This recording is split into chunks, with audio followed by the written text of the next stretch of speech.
সময় সংবাদের সঙ্গে আছে আমি মাহাদি হাসান। আমার চুলের জন্য নো অ্যামোনিয়া, নো পেরক্সাইড, শুধু ন্যাচারাল ভাসমল। শুরুতে গাজীপুর সিটি কর্পোরেশন নির্বাচনের খবর। গাজীপুর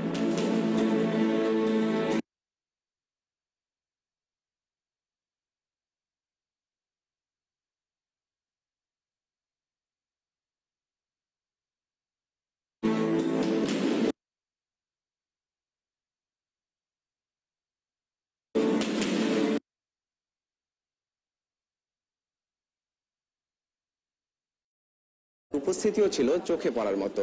নবগঠিত এ সিটি কর্পোরেশন নির্বাচনে মেয়র পদে 7 জন, সাধারণ কাউন্সিলর পদে 456 জন এবং সংরক্ষিত মহিলা আসনে 128 জন প্রার্থী প্রতিদ্বন্দ্বিতা করছেন।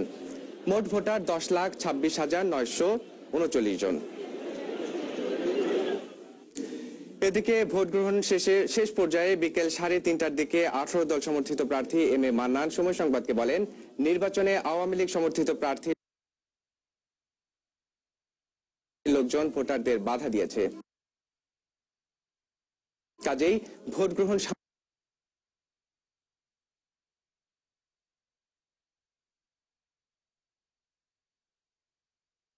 শান্তিপূর্ণ হয়েছে বলা যায় না বলে তিনি উল্লেখ করেন। সারাদিনে আমি যেটা জানলাম, যেটা দেখতে পেলাম, সেটা হলো যে কেন্দ্রে ঘটনা ঘটতেছে বিক্ষিপ্তভাবে। অতএব নির্বাচন এখন পর্যন্ত আমি ঠিক বলতে পারবো না যে এটা একটা সুষ্ঠু নির্বাচন হচ্ছে। এদিকে ভোট গ্রহণ শেষে শনিবার বিকেল 5:30টার দিকে মহাজোট সমর্থিত প্রার্থী আজমতুল্লাহ খান এক প্রতিক্রিয়ায় বলেন, নির্বাচন অবাধ ও নিরপেক্ষ হয়েছে। নির্বাচন সুষ্ঠু হচ্ছে না বলে 18 দল প্রার্থী যে মন্তব্য করেছেন তা প্রত্যাখ্যান করে আজমত আরো বলেন, জনমত বিরুদ্ধে বুঝতে পেরেই তিনি এমন মন্তব্য করেছেন। ব্যাপক ধরনের কোন অভিযোগ বা ব্যাপক ধরনের কোন উচ্ছৃঙ্খলা বা বিশৃঙ্খলা এখানে হয়নি। নির্বাচনের পরিবেশটা শান্ত ছিল। উনি নির্বাচনের অনেক আগে থেকেই জনমতের যখন তিনি দেখেছেন, উনি কিন্তু অ্যাডভান্স সব মন্তব্য করছেন।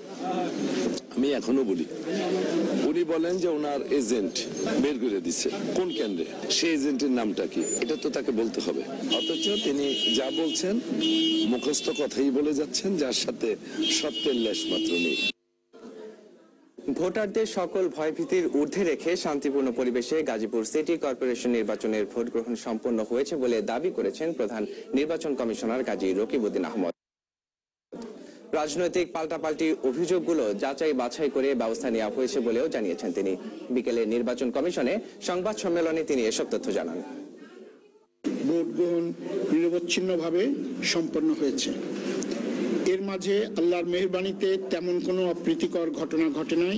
নিরাপত্তা ও শান্তি শৃঙ্খলা রক্ষণাবেক্ষণের দায়িত্বে নিয়োজিত প্রজাতন্ত্রের সকল কর্মকর্তা কর্মচারী এ পর্যন্ত আন্তরিকভাবে নিজ নিজ দায়িত্ব পালন করেছেন।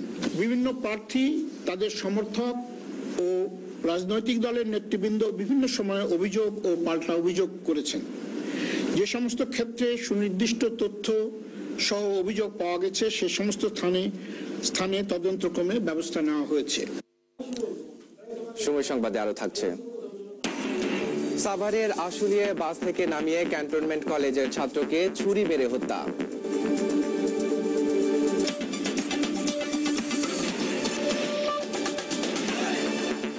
ননস্টিকি প্যারাশুট বেলি ফুল লাইট, যা চুলকে করে আরো আকর্ষণীয়।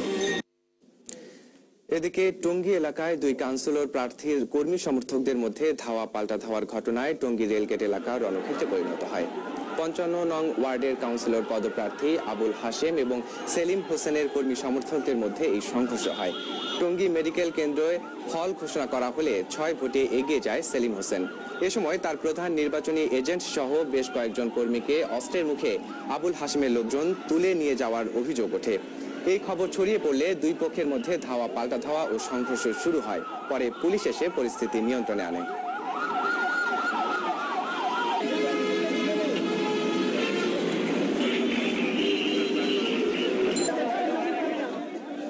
গাজীপুর সিটি কর্পোরেশন নির্বাচন বিষয়ে আরো জানতে চলে যাচ্ছে আমাদের নির্বাচন স্টুডিওতে তুষার আব্দুল্লাহর কাছে। তার সঙ্গে আছেন অধ্যাপক সৈয়দ আনোয়ার হোসেন।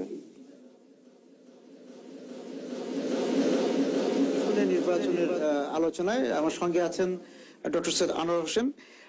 স্যার, আমরা যে বিষয়টা নিয়ে ওই ড্রেস রিহার্সালই যদি একটু থাকি, যে এই যে 4টি সিটি কর্পোরেশন, তারপর গাজীপুরের নির্বাচনের যে ফলাফল প্রায় কাছাকাছি চলে যাচ্ছে, ফলাফল ঘোষণার কাছাকাছি আমরা যেটা নিজেরা হাতে পাচ্ছি, সেই ক্ষেত্রে যে 5টা নির্বাচনের যে ফলাফল, সেই ক্ষেত্রে কিন্তু জাতীয় নির্বাচনকে সামনে রেখে দুই দলেরই এক ধরনের মাঠ পর্যায়ের মনে হয় একটা প্রস্তুতি দরকার আছে। একটা হচ্ছে যে সরকারি দলের হচ্ছে যে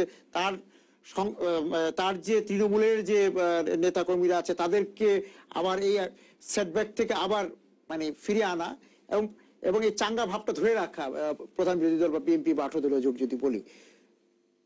দুটো দৃষ্টিকোণ থেকে দেখা যেতে পারে, একটা হচ্ছে সরকারের দৃষ্টিকোণ আর একটা হচ্ছে বিরোধী দলের দৃষ্টিকোণ। সরকারের দিক